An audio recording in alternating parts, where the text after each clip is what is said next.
La siguiente charla está a cargo de Salvador Mendoza. Viene desde México con una investigación muy interesante relacionada con pagos contactless. Un gran aplauso a Salvador. Primero que nada agradecer, realmente un placer poder estar en Dragon Heart en esta nueva edición. Yo lo veo como un antes y un después de esta conferencia, por el lugar, por la comunidad y bueno, por todos los buenos investigadores que hemos tenido en este lapso de los 2 días. El día de hoy quiero hablarles acerca de una investigación, es una investigación personal de hace unos años. Ahora ya puedo hablar de ello. Hace algunos años atrás todavía no podía hacerlo, así que es más que nada enfocarnos en transacciones de contacto. Básicamente, por ahí he escuchado algunas preguntas relacionadas así a hablar acerca de contactless o NFC. No, estas transacciones son las transacciones de contacto. Supuestamente son las transacciones más seguras que existen, ¿no? Porque son transacciones de tarjeta presente en la terminal, insertada en la misma. Es por ello que es importante hablar de este tema, porque ¿cuántos de aquí utilizamos tarjetas de banco? Bueno, vamos a arrancar con este video. Imaginemos que tenemos este dispositivo y bueno, una de las cuestiones relacionadas a las transacciones de MV de contacto es que no se pueden clonar, no se pueden replicar, porque es el corazón de la transacción del estándar MV. Lo que estamos viendo acá es un dispositivo que está simulando ser una tarjeta bancaria. Tenemos una terminal móvil, la cual está conectada a un dispositivo, en este caso un Android, que inicializa una transacción de $5, ¿no? En este caso estoy utilizando una terminal móvil de SumUp para hacer la transacción, ¿no? Entonces nos llegó un caso donde nosotros necesitamos investigar cómo era posible utilizar un dispositivo externo que no era una tarjeta bancaria para poder hacer una transacción, ¿no? El tema era el siguiente: imaginemos que somos unas personas malévolas, ¿no? Que somos un atacante y el atacante tenía un servidor al cual tenía sus cómplices y podía mandar diferentes tipos de transacciones a diferentes lugares, ¿no? Imaginemos que estamos en Nevada, un estado en Estados Unidos, y esta persona estaba mandando esos datos a un cómplice en Chicago, a un cómplice en Nueva York y a otro cómplice en California, haciendo transacciones de contacto en diferentes tipos de terminales, ¿no? Estamos hablando de un lapso de tiempo corto, lo que significa que, bueno, ahí vienen varias variables, ¿no? Cómo detectar el comportamiento de esa cuenta en específico, ¿no? Pero claro, una cosa es lo que dice el estándar y otra cosa es cómo está implementado, ¿no? Es una de las cuestiones relacionadas a lo que son las transacciones. Lo que quiero hablarles acá es cómo nosotros resolvimos el problema del hardware, ¿no?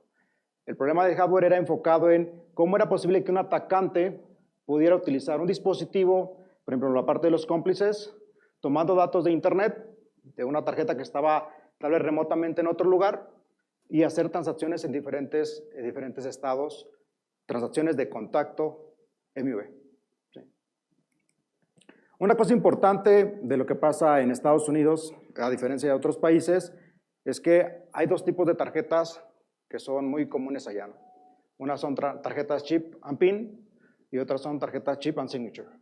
Lo que significa que yo puedo transaccionar, la mayoría de ellas, por medio de PIN o por medio de firma, ¿no?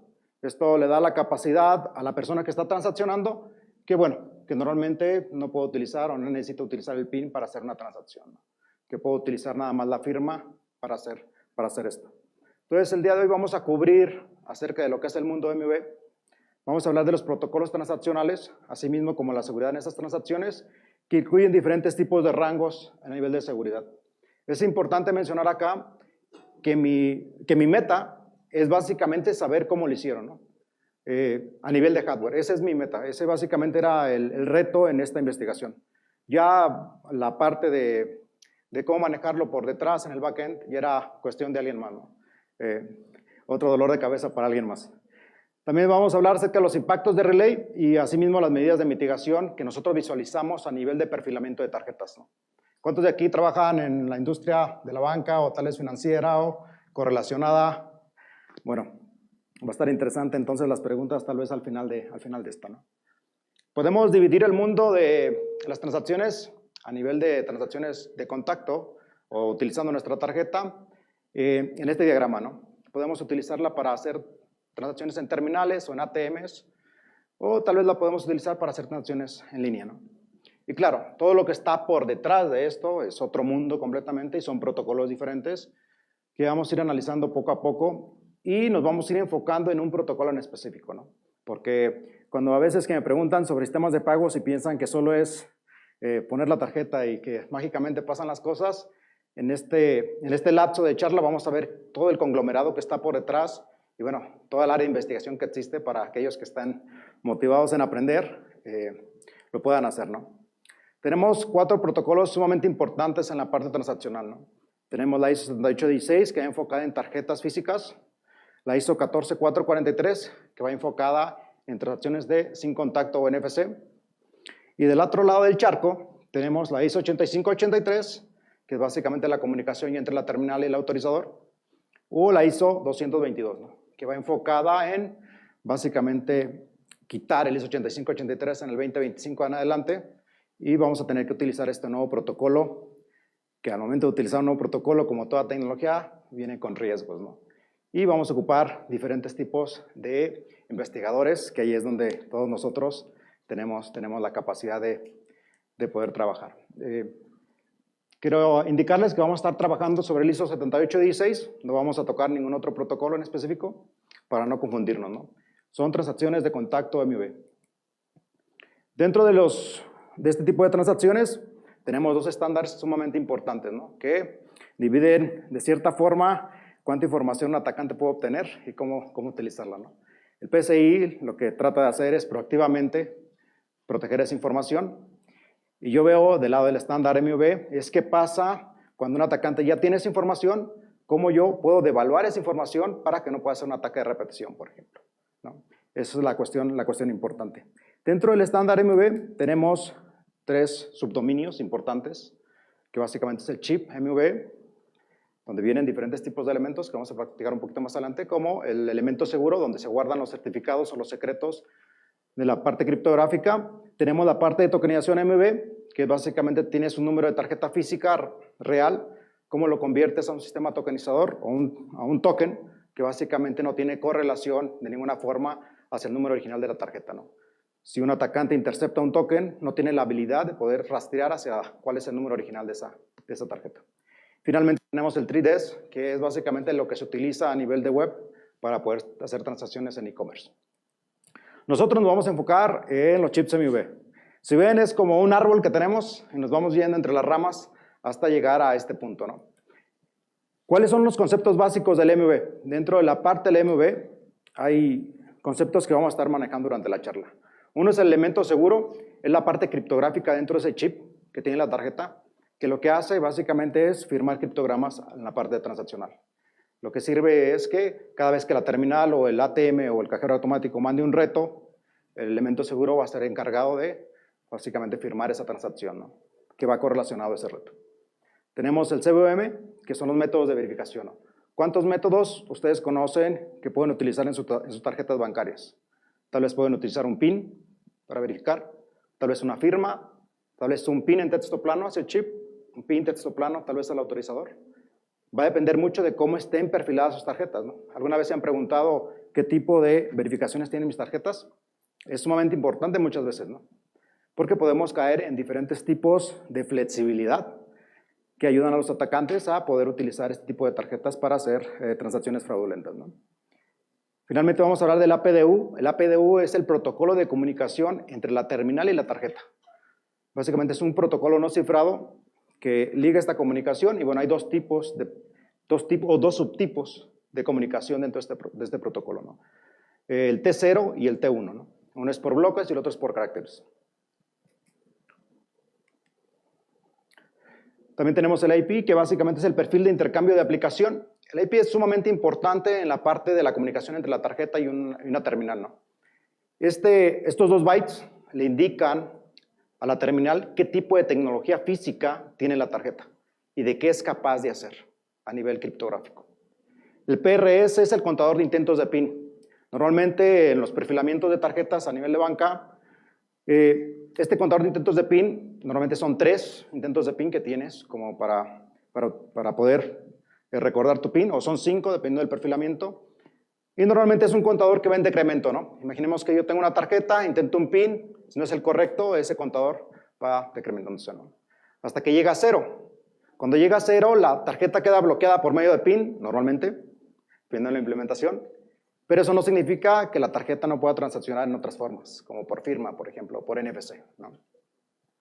Tenemos el ARC, que básicamente es la respuesta del autorizador cuando uno está haciendo una transacción, que básicamente te le indica a la terminal, ¿sabes qué? Esta transacción no se ve tan fraudulenta. ¿Te interesa lo que estás viendo? No te pierdas la oportunidad de asistir al próximo Dragon Heart Security Conference, un congreso de hackers que reúne los mejores talentos de seguridad informática en español. Para mantenerte al tanto del evento, regístrate en la URL que sale en pantalla o en esta tarjeta. Entonces, ¿cuáles son las protecciones aplicadas en transacciones MV? Normalmente tenemos los mecanismos que les acabo de comentar relacionados a la parte física en hardware. Tenemos los datos dinámicos en la parte criptográfica y tenemos la verificación del titular de la tarjeta, ¿no? ¿Cómo se puede un titular de la tarjeta verificar al momento de utilizar esta tarjeta en una terminal para hacer una transacción?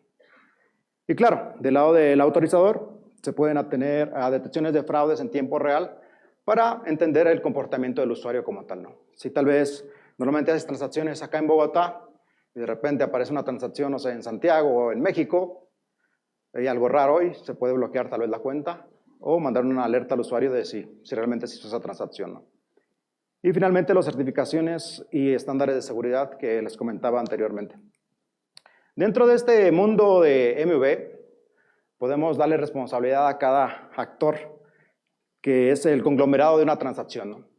Tenemos la tarjeta MV, que yo le doy un 30% de control en una transacción.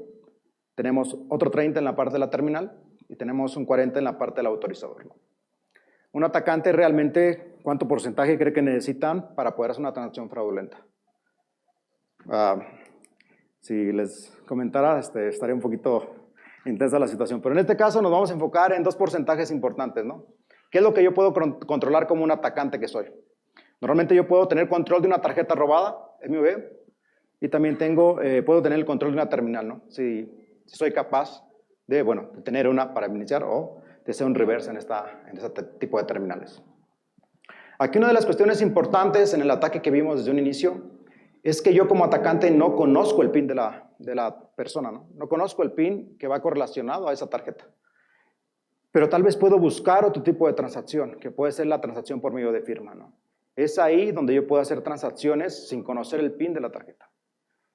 Y esto conlleva a que es una tarjeta especial, ¿no? Una tarjeta de chip and signature, que muchas veces o muchos bancos la están adaptando porque les da flexibilidad a los usuarios para transaccionar no solo en la ciudad donde se encuentran, sino alrededor del mundo, ¿no? Y hay ciertos perfiles específicos en tarjetas que ayudan a una persona cuando va a un país, por ejemplo, no sé, imaginemos México, y va a una región donde tal vez una terminal no está conectada a internet y necesita transaccionar de forma offline, ¿no? Entonces, si el perfil de la tarjeta lo permite, básicamente se puede hacer una transacción offline hacia la terminal sin que la terminal tenga la capacidad de verificar si el criptograma que fue firmado realmente es el correcto, ¿no? Esto se lleva al punto hasta que la terminal se conecte a internet, mande los datos al autorizador en archivos batch, ya el autorizador le indica, ¿sabes qué? Este criptograma no es válido, pero bueno, la persona ya se fue con las cosas que compró, ¿no? No lo vas a encontrar tan fácilmente. ¿Cómo se ve una transacción a nivel de logs, por ejemplo? Normalmente una transacción de MV en contacto es mucho más lenta que una transacción de NFC, ¿no? Normalmente una transacción de NFC sin contacto son 5 comandos, 5 respuestas aproximadamente. En la parte de terminal de contacto utilizando una tarjeta bancaria son aproximadamente 25 comandos, 25 respuestas, ¿no? Es un lapso sumamente largo, ¿no? Lo que les muestro acá son, ustedes lo ven como hexadecimal, y normalmente, esta es parte de una respuesta como tal. Pero yo como investigador, realmente mi punto más importante es entender cómo fue factible crear un dispositivo capaz de simular una tarjeta bancaria en una terminal. Y para ello necesito entender cierta seguridad interna dentro de la transacción. Y aquí son dos pilares importantes en los perfilamientos de tarjetas. Cuando digo perfilamientos, cuando una institución financiera quiere crear una nueva tarjeta, necesita crear un perfil. Y ese perfil lleva características específicas que indica qué tipo de verificación, por ejemplo, maneja esa tarjeta, ¿no? si esa tarjeta va a poder transaccionar por medios sin contacto o no contacto, y ciertas características físicas a nivel de hardware que le permiten transaccionar, ¿no? Todo eso está perfilado. En ese perfil, bueno, ya después se mandan a embosar las tarjetas y bla, bla, bla, se programan, ¿no? Y claro, dentro de este conglomerado de verificaciones, los bytes que indican qué tipo de verificación manejan, bueno, se encuentran en el AEP, dentro de este perfil especificado en la tarjeta. Dentro de esto, vamos a entrar en detalle en estos 2 bytes específicos, no es mucha información. Cada bit significa algo dentro de la transacción, ¿no? O de qué es capaz de hacer la tarjeta a nivel de hardware. ¿Cuáles son las características a nivel de hardware que esta tarjeta es capaz de hacer? Mucha gente me pregunta, oye, pero ¿por qué nos mandan tarjetas cada 5 o 6 años, ¿no? ¿Por qué no nos mandan más seguido? Normalmente los cambios a nivel de hardware muchas veces son mínimos, ¿no? Y a nivel protocolo igual. Pero lo más importante es el tipo dinámico de datos que se manejan, ¿no? Dentro de las características principales acá es que se soporte datos dinámicos al momento de transaccionar. Bueno, vamos por bit, básicamente es datos dinámicos de forma extensa. Estos básicamente son datos estáticos, datos dinámicos, y es una combinación de algunas de estas, ¿no? Si esto indica a nivel de configuración, significa que la tarjeta es capaz de utilizar este tipo de tecnología para transaccionar, ¿no? Y ya va a depender de la terminal o del cajero cuál de estas características va a utilizar para transaccionar. Básicamente, al momento de hacer ese handshake, se dicen, ¿sabes qué? Vamos a utilizar este tipo de verificación o identificación utilizando estas características específicas. El byte 2 va muy de la mano correlacionado a transacciones sin contacto, que bueno, no vamos a meternos mucho en ese detalle. Y finalmente, una de las cuestiones importantes, ¿no? ¿Cómo se ve una transacción física de inserción dentro de una terminal, ¿no? Tenemos la parte de la autenticación de la tarjeta, es básicamente cuando se inserta y comienza a leer archivos de la misma, ¿no? Para saber si es una tarjeta Mastercard, es una tarjeta Visa. Al momento de que la tarjeta le indica a la terminal o al cajero que es una tarjeta Visa o Mastercard, el cajero o la terminal montan ese kernel de lógica para hacer las transacciones, ¿no? Utilizando como referencia la primera parte es la autenticación de la tarjeta. Después tenemos la verificación, ¿no? Un paso sumamente importante. Muchos dicen, bueno, todos los pasos son importantes, pero el primero, por ejemplo, si yo soy un lector, yo pudiera simular la primera parte, ¿no? La segunda y tercera parte ya es muy complicada a nivel técnico.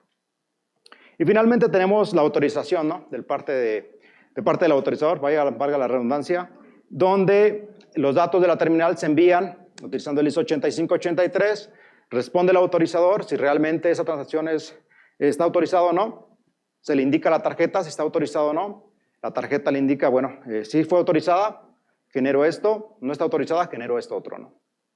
Básicamente en esa última parte. Incluso en las últimas tarjetas, en la última tecnología de tarjetas, las tarjetas son capaces de recibir comandos por medio de terminal, ¿no? Imaginamos que yo llego con una terminal que está bloqueada por medio de PIN a una terminal, tal vez hago una transacción por medio de firma. La terminal le indica al autorizador que mi tarjeta está bloqueada por medio de PIN, entonces el autorizador puede mandar un comando por medio de la terminal para resetear ese contador de intentos de PIN, para así no tener que darle ese problema al usuario de tener que ir al banco y básicamente correlacionar todo esto que estamos hablando acá, ¿no? Y bueno, ¿cuáles son la lista de verificaciones más comunes que tenemos en tarjetas bancarias? Normalmente tenemos el no CBM, no CBM requerido, que básicamente es por flexibilidad, no me preguntan a mí, es una regla que está ahí. Falla en procesar un CBM, tenemos firma en papel, que muchos lo utilizamos, o firma en el PIN-pad. Tenemos el PIN cifrado, verificación en línea. También tenemos el PIN en texto plano, que básicamente se verifica hacia el chip de la tarjeta. Luego tenemos el PIN en texto plano y firma en papel. Después el PIN cifrado por ICC y básicamente PIN cifrado por el chip, perdón. Los dos anteriores eran verificados en línea, que es básicamente con el autorizador. Los dos últimos son verificados directamente hacia el chip de la tarjeta, ¿no? ¿Dónde se verifica? Bueno, esto se verifica directamente en la parte de elemento seguro que se cuenta en la tarjeta. ¿Cómo sabe la terminal qué lista de verificación maneja este tipo de tarjeta, ¿no? ¿Cómo se perfiló esta tarjeta para poder saber cuál es la mejor verificación posible a nivel tecnológico y más seguro para llevar a cabo esta transacción, ¿no? Esto lo puedes encontrar con diferentes tipos de tags, ¿no? Por ejemplo, este es el 8E, que indica, este 8E son identificadores únicos del estándar MV, que indican que básicamente después de este 8E viene la cantidad de bytes y viene básicamente los bytes que van correlacionados a ese tag, que indican cuál es la lista CVM que existe en esta tarjeta en específico, ¿no? Entonces, la terminal va a tomar esa lista y va a comenzar no la va a decodificar, pero bueno, básicamente nosotros lo vamos a hacer. Comenzamos la decodificación, vemos que esta es la lista CVM de esta tarjeta en específico que estoy testeando, y comenzamos a ver que estos son los datos ya para entenderlos de forma más simple, ¿no? Tenemos que podemos utilizar el PIN cifrado online, si soporta la terminal. Podemos utilizar PIN encriptado contra la tarjeta directamente. PIN en texto plano hacia la tarjeta, firma o no CVM requerido. ¿Qué cree que pase, por ejemplo, si un atacante volteara, cambiara estos bytes hacia el inicio de la lista? O tal vez PIN en texto plano hacia el inicio de la lista. Si tuviera la capacidad, por ejemplo, de hacer un main de mirror, ¿no? Entonces comenzamos a hacernos esas preguntas porque el protocolo APDU no está cifrado. Es una de las cuestiones importantes a mencionar acá. La transacción se firma por medio de un criptograma, pero claro, toda la comunicación en sí acerca de estas características no están cifradas en el protocolo. Pero una de las cuestiones importantes es, por ejemplo, si un atacante llega a interceptar una transacción que puede ser MV o puede ser de NFC o puede ser de billetera digital, y trata de hacer, cuando la terminal envía el reto criptográfico hacia este atacante, y el atacante manda o envía o responde con este criptograma interceptado, bueno, el autorizador le va a indicar que, ¿sabes qué? Este criptograma no coincide con lo que yo estaba esperando por el reto que la terminal generó, ¿no? Entonces comenzamos a ver que los atacantes comienzan a tener esa preocupación. Bueno, ya no es tan fácil hacer ataques de repetición. Bueno, uno se topa con ciertas cuestiones, con ciertas instituciones financieras que tienen mal implementaciones, pero normalmente esto ya no es factible, ¿no?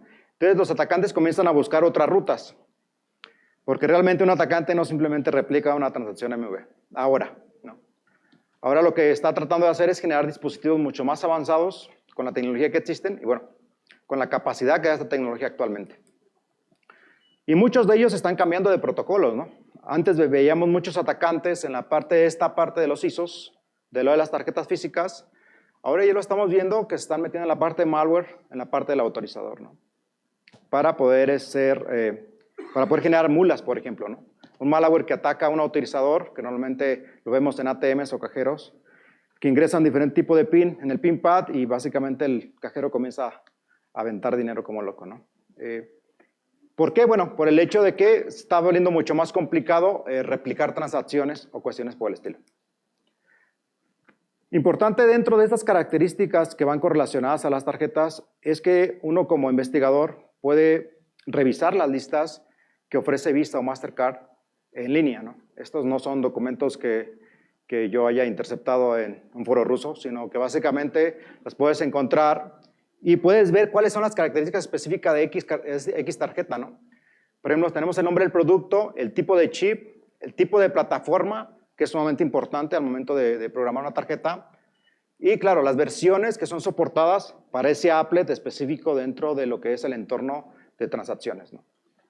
¿Por qué es importante esto? Bueno, porque le da la capacidad a la tarjeta de hacer diferentes tipos de cosas, como pueden ser de los datos dinámicos que hablábamos, de los datos estáticos, de poder tener datos dinámicos extendidos o cuestiones correlacionadas, ¿no? Dentro de esto, bueno, a nivel físico, me disculpa, este clicker como que está un poco alterado. A nivel físico, bueno, una de las cuestiones importantes para nosotros como investigadores, como les comentaba, era enfocarnos en el hardware, ¿no? Ya hablamos un poco de la seguridad a nivel interno, pues como para darles un poco de introducción. Y ahora vamos a enfocarnos en la parte física del dispositivo como tal, ¿no? Tenemos el encapsulamiento. Dentro del encapsulamiento viene directamente lo que es el chip, interconectado por medio de metal, hacia la parte que nosotros podemos visualizar o que se utiliza para hacer la inserción y hacer la comunicación en las tarjetas, ¿no? Dentro de esto, comenzamos a visualizar que ¿Cómo podríamos nosotros encontrar tal vez diferentes tipos de proyectos que ya estuvieran en el mercado oscuro también podría ser, ¿por qué no? Que nos pudieran ayudar a no comenzar a reinventar el hilo negro, ¿no? Tomar algún proyecto que estuviera por ahí, retomarlo en el laboratorio y tratar de replicar lo que queríamos hacer, ¿no? Realmente ver si era factible hacer un ataque de estos que nos estaban mencionando. Comenzamos con que básicamente este es un dispositivo que te sirve para esnifear el tráfico de forma pasiva. La tarjeta está insertada en la parte de atrás. Aquí te conectas por medio de este serial y bueno, básicamente se hace una transacción y bueno, solo estás vaciando los datos de forma directa hacia la computadora, ¿no? Aquí la cuestión es que este dispositivo no emulaba o no simulaba una transacción. Bueno, a nivel de hardware no lo permitía.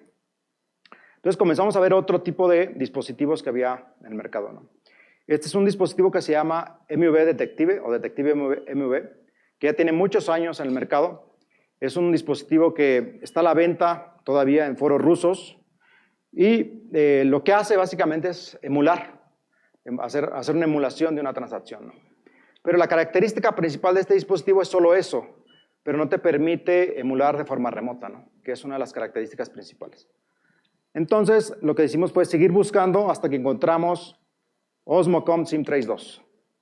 SIM-Trace2 Osmocom es una compañía alemana, ¿quién más que los alemanes, ¿no? Para diseñar este tipo de cosas. Osmocom SIM-Trace2 es la versión mejorada de este dispositivo que te permite simular que eres una SIM card de una telefonía, ¿no? Básicamente tú puedes tener un SIM puesto acá, conectas este conector flexible hacia el teléfono y tienes una salida USB. Entonces tú puedes saber qué es lo que está comunicando entre el SIM y el teléfono, ¿no? Comandos y respuestas. Esa es su función principal, ¿no? El poder hacer esa comunicación. Para ello, el SIM-Trace2 tiene que tener la capacidad de emular que es un SIM, ¿no? Si queremos emular, si fuera la capacidad de este SIM de forma que, por ejemplo, que no tuviéramos el SIM de cierta forma, ¿no? Tiene dos modos específicos. Uno de los modos es que puede ser un sniffer pasivo, que solo es para ver el tráfico, y otro es que puede ser un emulador de SIM, ¿no? Y esto nos da la capacidad de poder utilizar el mismo protocolo, el protocolo APDU que les hablaba anteriormente, que es el mismo que utilizan las SIMs. El mismo protocolo que utilizan las SIMs lo utilizamos en las transacciones de contacto MV dentro de las terminales. Entonces podemos utilizar el mismo dispositivo como base para comenzar a hacer este proyecto, ¿no? Una de las cuestiones importantes de este proyecto de Osmocom SIM-Trace2 es que los comandos y respuestas entre SIM y teléfono son muy cortos. Tenemos esa limitación. ¿Cómo podemos diseñar algo nuevo, que podamos tener un buffer mucho más amplio? Porque las respuestas normales entre comunicaciones dentro del protocolo APDU relacionado a MV son 255 bytes, ¿no? Entonces comenzamos a crear un nuevo proyecto, básicamente enfocándonos en el libro 1 de MV, que es la correlación de cómo se crea a nivel físico una tarjeta.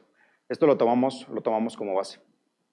Teniendo el primer proyecto, el primer draft del proyecto, básicamente ya mapeado qué dispositivo vamos a utilizar, ver qué era lo que necesitábamos, comenzamos a diseñar un nuevo proyecto que nos ayudara a este proceso, ¿no? Enfocado en el protocolo APDU del 7816, ¿no? Que es la capa número 7 dentro del protocolo como tal, ¿no? Entonces, la misma capa se utiliza para comunicación entre el SIM y un teléfono, así mismo como entre la tarjeta física MV y una terminal. Básicamente es el mismo protocolo. Dentro de esto, una de las cuestiones principales fue que, bueno, necesitamos un dispositivo que tenga un buffer mucho más amplio y que pueda manejar comandos y respuestas de una forma mucho más simple. Y se comienza a desarrollar este proyecto, ¿no? Que se llama ELMA. Básicamente es un asistente MV que lo que permite es el esnifeo de tráfico y la emulación de tráfico de la misma forma, ¿no? Y con la capacidad de poder conectarte por USB-C y asimismo poder conectarte de forma remota a otro dispositivo. Dentro de esto, bueno, tenemos el proyecto base, que era SIM-Trace2, de estas dimensiones. Tenemos ELMA, la última versión, la 3.1, con estas características, ¿no? Dentro de estas funcionalidades, bueno, vienen diferentes tipos de aspectos que necesitamos agregar al proyecto, ¿no? Y uno de ellos era conectividad. ¿Cómo yo puedo agregarle conectividad al dispositivo para yo de forma remota poder inyectarle código y básicamente emular una transacción aunque la tarjeta física no esté conectada al dispositivo, ¿no? A nivel de hardware, o los retos a nivel de hardware eran sumamente simples, visualizando lo que, bueno, ya sabíamos lo que teníamos que hacer, pero el diseño como tal, bueno, tomó cierto tiempo, ¿no? Más que nada para entender mucho más acerca de la emulación o simulación de tarjetas MV. Dentro de esto, bueno, comenzamos a hacer pruebas. Dentro de las pruebas, básicamente el esnifeo, ¿no? Aquí se puede visualizar cómo se hacía un esnifeo de tráfico para ver cuál era la comunicación entre la tarjeta y la terminal, para entender en gran medida qué es lo que estaban comunicando sin necesidad de alterar, por ejemplo, una terminal, ¿no? Más que nada, el punto principal era poder entender esa parte. Dentro de las cuestiones principales, llegando a este punto, bueno, teníamos un dispositivo que era capaz de emular una transacción y tomar datos de forma remota. Lo que significa, bueno, llegamos al punto de que se logró, ¿no?, el objetivo, que era básicamente indicar a la empresa, sí, oye, si es factible que haya un dispositivo que puede emular transacciones de forma remota utilizando este tipo de características, ¿no? Y bueno, se les presenta el informe básicamente para que vean todo el proceso que estaba por detrás o qué es lo que conllevaba poder montar este proyecto, ¿no? Entonces nos enfocamos en esta parte, en la parte del atacante. ¿Cómo el atacante ahora, ya tenemos la parte difícil, ¿no?, que era emular la transacción. Ahora otra parte complicada era cómo el atacante está tomando los datos de la tarjeta, lo está guardando en algún dispositivo, lo está conectando a internet y de ahí lo está distribuyendo hacia los cómplices, ¿no?, que pueden tener los dispositivos como ELMA, como les había comentado, ¿no? Entonces, llegamos a la conclusión que utilizaron una librería, bueno, esto fue lo que utilizamos nosotros, una librería que se llama Virtual Smart Card. Este básicamente es para el servicio PCS Lite, que lo que hace básicamente es que a nivel interno de la computadora, te genera un lector virtual. ¿Qué es lo que pasa? Yo puedo comenzar a leer una tarjeta, desde la computadora estoy controlando que yo soy un lector, estoy leyendo la tarjeta, y a nivel del Virtual Card Reader lo que puedo hacer es modificar o mover los datos entre las respuestas y los comandos de la tarjeta. Esto le da la capacidad al atacante de hacer un man in the mirror y hacer cambios en la comunicación. Claro, esto todo está interconectado en la misma computadora, pero bueno, la idea es la misma para poder mover datos de un punto a otro. Una de las pruebas que hicimos era básicamente montar un servidor MQTT, poder generar esa conexión y poder enviar esos datos de forma remota hacia donde estuvieran leyendo para hacer la simulación transaccional. Acá les dejo un video. Imaginemos que, por ejemplo, tenemos nuestro lector. Imaginemos que estamos en Bogotá y que tenemos un lector de tarjetas. Es una tarjeta prestada. Tenemos interconectado al dispositivo, en este caso una computadora, por medio de un USB Hub. Tenemos a ELMA, que básicamente va a simular la transacción de esta tarjeta, básicamente va a mover los datos que van a pasar por la computadora y se los va a mandar a la terminal, ¿no? Básicamente la idea es generar un puente para mover los datos y así mismo, si puedo generar ese puente, pues bueno, puedo modificar la comunicación en tiempo real. Vamos a ver si... Entonces, tenemos dos scripts, uno va a controlar lo que es la parte de ELMA, otro va a controlar lo que es la parte del lector. Si ven aquí, me estoy conectando a un puerto local dentro de la misma computadora, que podría ser un puerto remoto. Y bueno, comienzo con una transacción, ¿no? En este caso, una transacción de $5 y inserto la tarjeta, ¿no? Comienzo a ver el tráfico, con qué tipo de tarjeta voy a transaccionar. Hay diferentes tipos de apples dentro de la misma tarjeta. Y bueno, acá me indica que la transacción fue exitosa, pero que no tiene papel para imprimir el recibo, ¿no? Algo preocupante, ¿no? Bueno, en este punto en específico, llegamos y concluimos toda la cadena, ¿no? Toda la cadena desde la parte del atacante, cómo interceptaba los datos de la tarjeta y cómo se movían hasta la parte de la simulación, ¿no?, que podía estar en otro lugar remotamente, ¿no? Si llegamos a este punto de decidir qué es lo que podemos hacer, irnos del lado del mal, irnos del lado del bien para la parte transaccional, porque a nivel físico de tarjetas, es realmente imposible, de cierta forma, hacer una detección, ¿no? Claro, lo puede hacer por comportamiento del usuario utilizando la tarjeta, ¿no? Comportamiento de la cuenta. Porque, ¿qué pasa? Yo estoy en California, están mandando estos datos a hacer transacciones en Chicago, luego en Miami y luego a Nevada, en un lapso de tiempo corto, significa que algo está mal, ¿no? Deben comienzan a detectar este tipo de comportamiento, que normalmente es la forma más fácil de poder detectar este tipo de cuestiones, ¿no? Pero ¿qué es lo que pasa? Cuando vas y pruebas la implementación, te das cuenta de que no es tan simple, ¿no? Una cosa es lo que debería estar pasando y otra cosa es lo que realmente está implementado. Dentro de las cuestiones para mitigar este tipo de ataque, va mucho de la mano cuando se perfila una tarjeta como tal, ¿no? En la parte de perfilamiento. Una de las cuestiones importantes es tener soporte XCDA, que es básicamente para la autentificación de forma extensa dentro de la comunicación. Pero claro, muchas veces no es posible por la parte de hardware, porque no se está implementado en la parte del backend. Y claro, porque muchas veces incluso simplemente no se puede detectar, ¿no? Otra cosa muy, muy importante es poder tener medidas para entender el comportamiento de un usuario, ¿no? Muchas instituciones financieras, al momento que se le da una tarjeta a una persona, se genera un modelo para esa tarjeta en específico, para entender el comportamiento de ese usuario de forma rápida, ¿no?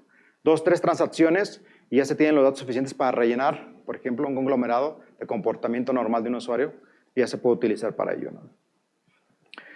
Cosas que están recomendando, que están experimentando que se puede traer a futuro es un time bounding, básicamente saber cuánto tiempo está tardando entre la terminal y la tarjeta la comunicación, ¿no? Pero esto no aplica mucho en la parte de sistemas de inserción, ¿no? Porque realmente se toma mucho tiempo en una transacción. También se está tratando de utilizar sensores ambientales para saber si la tarjeta está en el mismo ambiente que la terminal, por ejemplo, ¿no? Para asimismo identificar que no se está utilizando un relay para mover los datos de un lado a otro. Y claro, y la cuestión más importante, ¿no? Tener una buena configuración desde el perfilamiento de la tarjeta, que tal vez no va a ser una capa o un silver bullet, como le llamamos, pero va a ayudar en gran medida a poder evitar diferentes tipos de ataques, ¿no? Dentro del mismo APDU, dentro del protocolo APDU, hay diferentes tags MV que ayudan a la parte de protección de relay cuando se comienza una transacción, ¿no? Es utilizando tiempos. ¿Cuánto tiempo se está tardando la tarjeta en responder, ¿no? Que puede ser una capa que se pueda aplicar a futuro para poder hacer detecciones de ataques de relay, ¿no? Claro, están los tags MV, está el protocolo como tal, pero claro, no vemos implementaciones aún realmente específicas de los grandes, ¿no? Como Visa o Mastercard en este campo como tal. Gracias. Muchas gracias, Alba. Cada charla tuya es un aprendizaje en el mundo de las transacciones. Y tengo 2 preguntas. La última vez que hablamos, en Estados Unidos, el mercado no era totalmente EMV, sino que era todavía por banda magnética, en un número muy alto. ¿Cómo mutó ese mercado y cuánto es la penetración que tiene hoy EMV en Estados Unidos? Gracias. Nosotros a nivel de Estados Unidos todavía utilizamos mucho banda magnética. Mucho me refiero a que hay mucho tipo de dispositivos, como dispensadoras, por ejemplo, en universidades, en hospitales, que utilizan todavía mucho banda magnética, ¿no? En rango sí ha cambiado bastante. En vez de hacer una adaptación a tarjetas como tal, se está cambiando mucho a billeteras digitales. Vemos mucho auge en billeteras digitales y que a un futuro van a reemplazar de cierta forma los plásticos, ¿no? En Estados Unidos en específico, ¿no? ¿Cuándo? Realmente es muy difícil de saber, pero sí se ha reducido en gran medida el uso de banda magnética por medio de billeteras digitales. Muchas personas están utilizando también sus dispositivos telefónicos para hacer transacciones ahora, ¿no? Por la gran cantidad de adaptación de nuevas tecnologías como NFC, no solo en terminales, sino también en cajeros, ¿no? Ya tenemos muchos cajeros con tecnología NFC y bueno, es mucho más fácil, simple y bueno, no necesitas traer tu cartera ya con tarjetas para poder transaccionar, ¿no? En un porcentaje, se ha reducido, yo creo, desde la última vez que platicamos, que podría ser ahí un par de años, un 12%, banda magnética. Una nueva adaptación de NFC yo creo que también ha incrementado en un 15% a nivel general. Hola, ¿qué tal? Buenas tardes. Aparte de los recursos que proporciona ADMIA, ¿qué otros recursos recomendarías para aprender con estos temas de la industria de ATMs y tarjetas? Sí. Una de las cuestiones más importantes que ayuda bastante es que te leas los 4 libros de MV estándares. Básicamente es la base de lo que es NFC ahora. Y de ahí, bueno, tienen los otros 7 libros de NFC, que también están sumamente interesantes. Pero lo importante es en sí cuando tienes la problemática, ¿no? Cómo focalizar esa problemática en algo específico, ¿no? Lo que yo recomiendo mucho es saber qué libro te sirve para qué. Por ejemplo, si quieres saber sobre seguridad en la parte aplicativa, te vas a leer el libro de APD1. Entonces vas a ese libro en específico. Creo que el entender todo lo que tienes a la mano relacionado a los estándares MV es sumamente importante. Ya cuando quieres aprender sobre otros protocolos, como el 8583 o 222, hay libros estandarizados que básicamente te sirven para saber cómo es el protocolo en tal, ¿no? Cómo se hace la comunicación. Y para mí la base es entender el protocolo.